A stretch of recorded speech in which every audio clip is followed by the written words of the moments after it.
Welcome and thank you for being here. My name is Sydney and I am joined by my group members David Downing and Rue Hiremath. Together we are going to walk through a new group travel feature that we have developed for Frontier Airlines, and we are proposing this as we believe that it will make booking trips easier with friends. I will start things off by handing it over to Rue to set the stage for the company's background.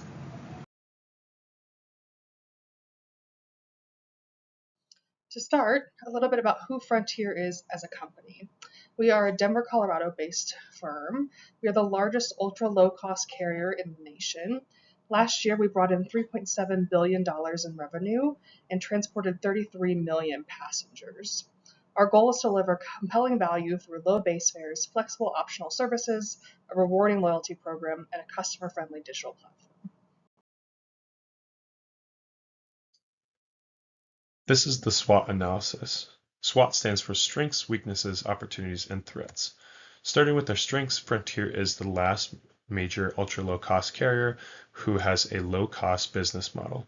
This also means that they do rely heavily on those extra costs such as seats and bags, and in addition to this, they do have great brand recognition.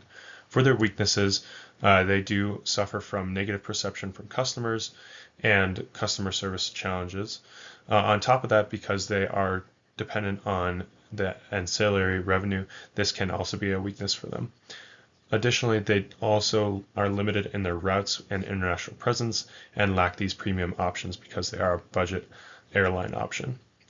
For opportunities, they do have a great opportunity to have some brand repositioning, improve their loyalty program development, market expansion, technology advancements, and partnerships and alliances. Lastly, threats are shifting consumer preferences, competition, fuel price volatility, economic fluctuations, and regulatory changes. This all can affect how they are perceived in the market. So now, what you need to know. Our problem is that a major target market is being missed. But our solution is the group travel app feature, which will offer enhanced digital experience, easier booking, and increased capture of that missed target market. We analyzed two key markets for the purposes of this new group travel feature, the first being millennial women and the second being Gen Z travelers. This group of millennial women is going to be aged 25 to 38 with household incomes ranging from $40,000 to $75,000 per year. And the Gen Z travelers are going to be anyone aged 18 to 27 with individual incomes ranging from $20,000 to $45,000 a year. Moving forward, our primary target is going to be that millennial women group, where the main areas that they're located in are considered mid-sized to larger urban markets in cities like Denver, Chicago, Austin, Atlanta, and they value experiences over things. So travel is really how they're connecting with friends, taking care of themselves. There's also this insight here that we're referring to as girl math, where a low base fare feels almost free, and that kind of gives them permission to spend more on the trip itself, like the hotel or the food, the activity, things like that. This group of women is traveling between 3 and 4 times a year, and a big share of that is actually going to be group trips, whether that's a girls' trip, a bachelorette party, or just a long weekend getaway. Gen Z travelers, on the other hand, are, again, a secondary segment that we think is going to be worth keeping an eye on. But as you can see here, the brand loyalty is relatively lower. So we're going to move forward by focusing more so on the millennial women.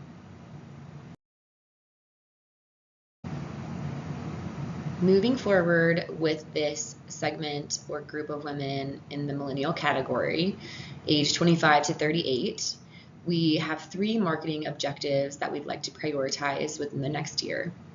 The first one being increasing bookings among millennial women by 10% within the next 12 months. The second one being increasing engagement among this group of women on Instagram and TikTok by 10% within 12 months.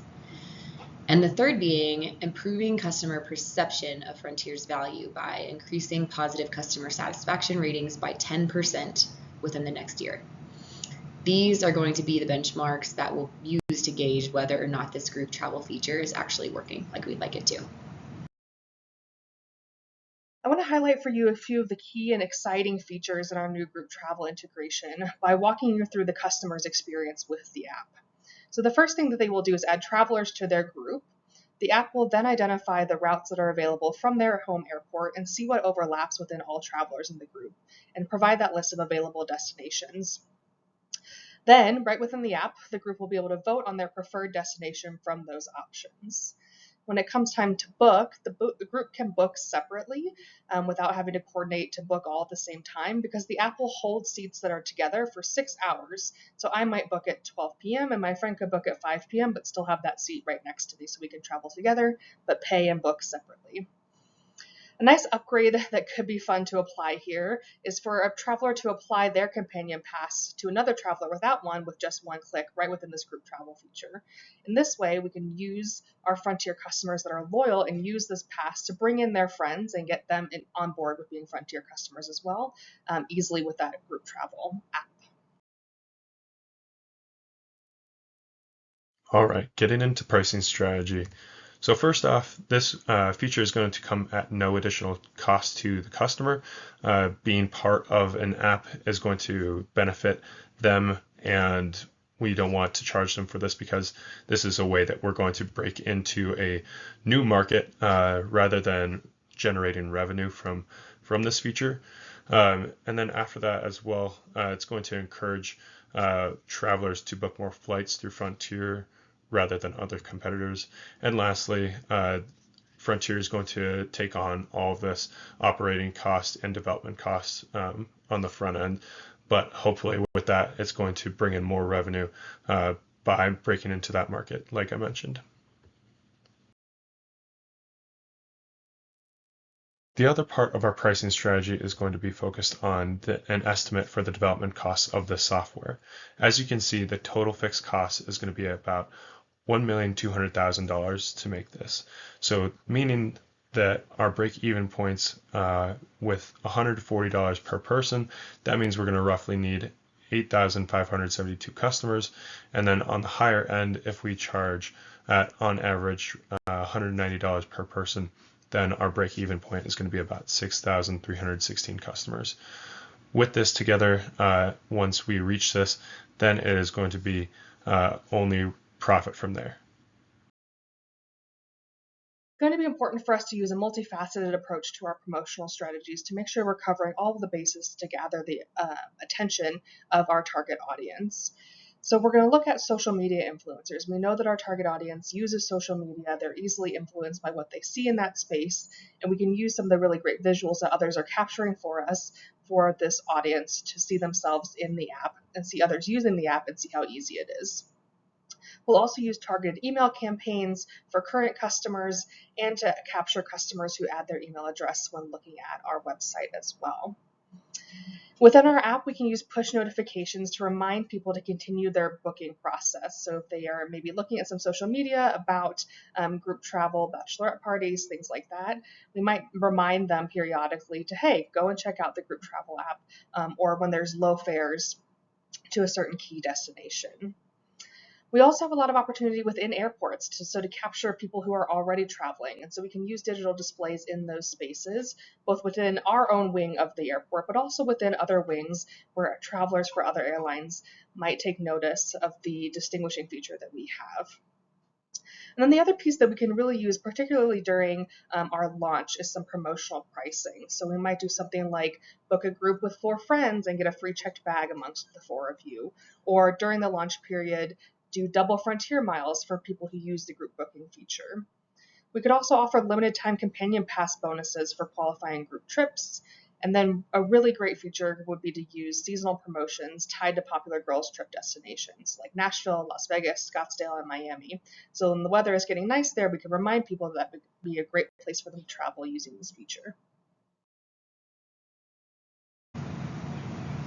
To bring us back to the big picture, this group travel feature strengthens Frontier's digital experience while staying true to its ultra low cost business model. The brand mantra for this positioning is more experience, less fare. And it's not just about what customers save, it's also about what they get to do with those savings. It's really a win on both sides, where more convenience for customers and long-term growth for the business through bookings and loyalty are what are at their center. Thank you all, and we're happy to take any questions moving forward.